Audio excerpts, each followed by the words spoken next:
I almost poured it down the sink before I smelled it. It was sitting on the windowsill above the kitchen sink, where I keep nothing but the African violet and a little dish for rings when I do the washing up. A small glass jar, the kind canning jars come in, but this one had a cork in it instead of a lid, and inside something dark red, almost black, like blackberry syrup. I didn't put it there. I don't can blackberries in November. Nobody cans blackberries in November. My name is Coral. I'm 94 years old, and I want to say that I noticed the jar before anything else that happened that Sunday, because afterward people asked me how I knew, how I figured it out so fast. And the truth is, I didn't figure out anything fast. I just noticed a jar that didn't belong on my windowsill. And I am old enough now that I've learned not to let a thing like that pass without asking it a question. I'd been a farm wife for 51 years before I was a widow. My husband Desmond and I ran sheep and put up hay on land his grandfather cleared. And when he died, it was a stroke, sudden, on a Tuesday. No warning, no goodbye, just him sitting down hard in the mudroom chair and never standing up again. I kept the farm. People in town thought I'd sell it. I didn't sell it. I have 2 children. My daughter Faye lives out in Montana, married a man who raises horses, calls me every Sunday evening like clockwork, has for 9 years. My son Walter lives 12 minutes from here, in the house Desmond and I helped him buy the down payment on, though I never said that part out loud to anybody, not even to Walter, because a gift you keep mentioning isn't really a gift anymore. For 2 years after Desmond passed, Walter came around constantly, fixed the porch step, sat with me, cried about his father some evenings, and I cried too. And it was, I think, the closest the 2 of us had ever been. Then Margaret got more settled into things. I want to be fair about her. When she and Walter married, she was working the front desk at a dental office and going to school nights for her bookkeeping certificate, and I liked her. I gave her my mother's good linen at the shower. I liked that she came from very little and made something of herself. But something in her changed direction. Slow. The way a creek changes its bank, you don't see it move. You just notice one day the bank isn't where it used to be. She started telling Walter the farmhouse was too much for one woman alone. She started saying, and I remember this exactly, because it landed like a stone, she said, "It's not really your farm anymore, Coral. Not the way it used to be. You just live there. Not really your farm anymore." I said nothing back. I'd learned a long time ago that saying nothing was usually the smartest thing a woman my age could do. That Sunday, Margaret had asked to host the family dinner at my house instead of theirs. Said my dining room had better light for photographs. Wren, that's my granddaughter, she was 12 that year, was excited about it. Wanted to set the table herself, wanted to use the good glasses. I let her. I'd have let her do almost anything. The jar on the windowsill, I found out later, had been sitting there since before I came down for the day. Margaret had let herself in early to start the bread, she said. She knew I kept a bottle of dark cherry tonic in the pantry, the kind my doctor approved for the iron in it. And the blackberry stuff in the jar looked close enough in color that if I'd splashed a spoonful into my evening tea without looking too hard, I might never have known the difference. I didn't drink the tea that day. I don't know why. Something in me just wanted to leave it sitting there a while longer and watch it. So I went on rolling out my pie crust, the way I always did for these dinners, and I let Margaret talk. She was telling me about a trip her and Walter, 2 weeks out, somewhere warm, Florida, I think, or close to it, and how restful it would be for me to have the house to myself for a little while.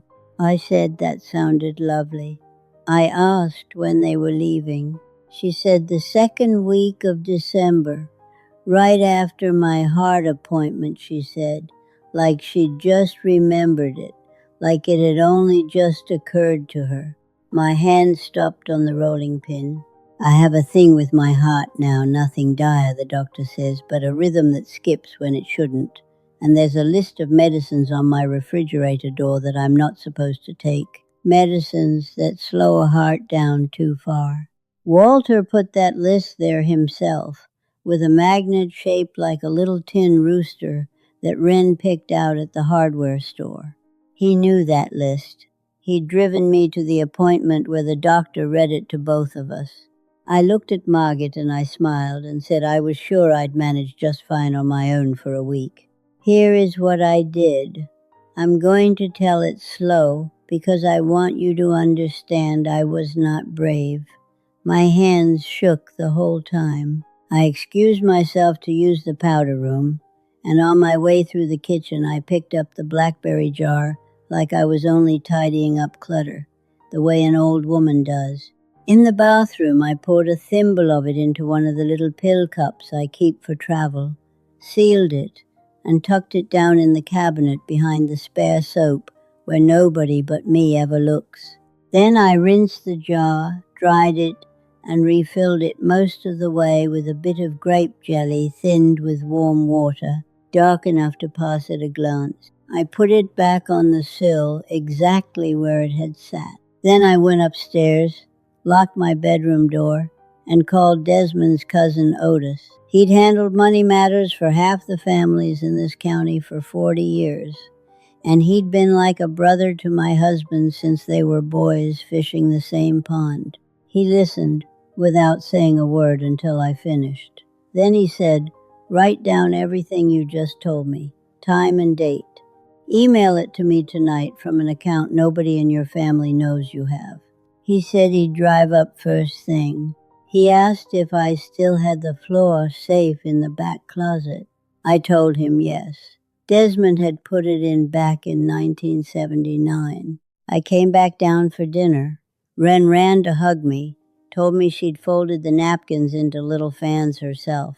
The table was set with the good glasses, 6 of them, a set that used to be 8 before 2 broke over the years, and one was slightly different from the rest, a hair wider at the base, the bowl just a touch deeper.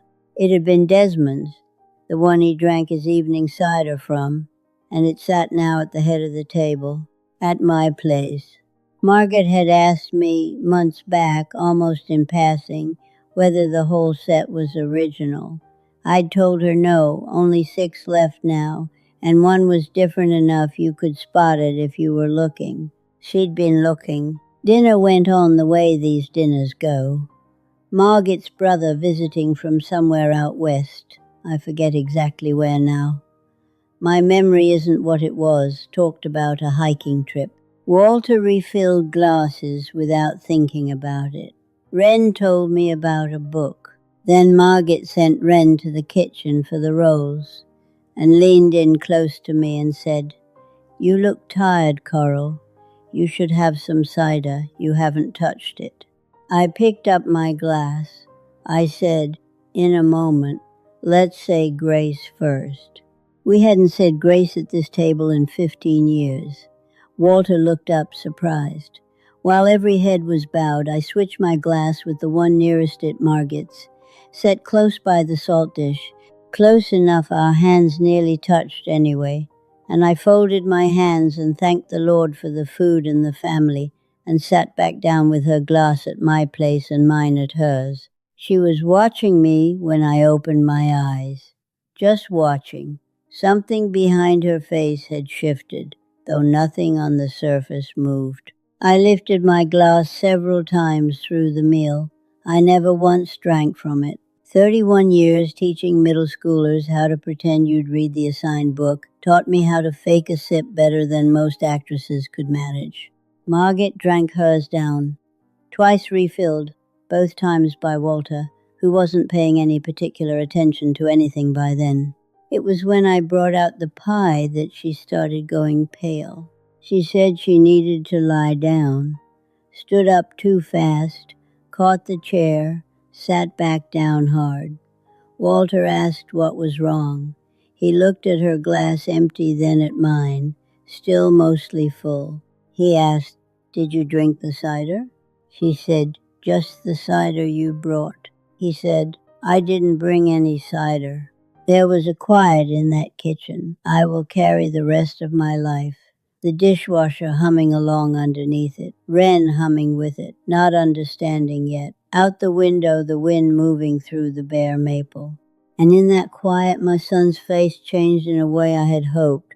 Right up until that second, it would not change. Because before that, I had let myself believe maybe Walter didn't know. Maybe this was only Margit, and my son was simply a man not paying close enough attention. That was the version I could have lived inside of. But when he said, "I didn't bring the cider," what sat underneath those words was, "You did, and you weren't supposed to be the one drinking it." He looked at me. He saw that I'd heard it too. Margit went down for good that time. Walter caught her before her head hit the floor. Wren started crying. Margit's brother had the phone to his ear, calling for an ambulance before anyone told him to. I stood on the porch in the cold while we waited. The paramedics asked what she'd had. I told them the cider. Told them I didn't know what was in it. Told them my son might know. Walter didn't say a word. He rode along with her. Otis drove up that same night with a man he knew who'd retired off the county police some years back. We bagged the jelly jar and the little pill cup and one of the cider glasses separately, and the lab Otis trusted ran them inside 2 days. It was a sedative, ground fine, a heavy dose, the kind that in a 94-year-old woman with a heart that already skips when it shouldn't could look to anyone afterward like a quiet, ordinary passing in her sleep. The cider had a smaller amount in it too. Insurance in case I never touched the jelly at all, because what grandmother refuses cider at her own granddaughter's table? Margit woke the next morning. Fine. Stomach pumped fine. Walter came by at noon. Sat on the couch his father had picked out years before, and tried to build me a story about Margit being low lately, taking something to sleep, getting confused about which jar was which. A terrible mix-up. An accident, Mom, please. I let him finish the whole story before I stood up, walked to the kitchen, and came back with the sealed jelly jar in its plastic bag and a folder Otis had drawn up that morning. I told him his father loved him. I told him I had loved him every day of his life and would keep loving him every day until mine ended. And then I told him the farm, the savings, this house, none of it was in my name as of 9 o'clock that morning. All of it sat in a trust now, with Otis as trustee and Wren as the one who'd inherit, with a small allowance released to her each year until then for her schooling. Faye would receive a stipend for the rest of her life. He would receive nothing. He said, "Mom, you can't." I said, "I already have." I told him if he contested any part of it, the lab results and the jar and 2 witnesses would go to the county sheriff, and he and his wife could explain themselves to a jury instead of to me. He looked at me like I was a stranger. In a way, by then, I think I was. The woman rolling pie crust that afternoon had still believed her son loved her enough not to let this happen. The woman who walked back into that living room carrying a plastic bag did not believe that anymore, and has not managed to believe it since. He left. He hasn't come back. Margit filed for divorce inside a month. Says she was under enormous strain. Calls herself the one who suffered in all this. I've stopped trying to sort out whose plan it really was. It doesn't change the jar. Wren comes every other Saturday now. Faye flies her out herself. She's 13. She knows her father did something he's sorry for. She doesn't know about the jar, and she won't, not until she's old enough to hold it without it breaking something in her. People ask if I've forgiven my son. I tell them forgiveness is a door, and it only opens from the person who's waiting on the other side of it, and that person has to be the one to knock. He hasn't knocked. He sent flowers twice. I send them back. I keep the cards in a drawer. I don't read them. What I've built instead isn't forgiveness. It's quieter than that, and I think more honest. A life that simply doesn't include him in it anymore. The jelly jar is still in Otis's safe. I don't know why I haven't asked him to throw it out. This morning I went down for the violet on the windowsill. Same spot, same light, coming in slow and gold the way it does this time of year. And there was nothing sitting next to it. No jar, just the dish for rings, empty, waiting. I filled my kettle. I made my tea. I carried it out to the porch, and I sat there a long while, listening to the house behind me settle the way old houses do, and I did not think about any of it. Not once.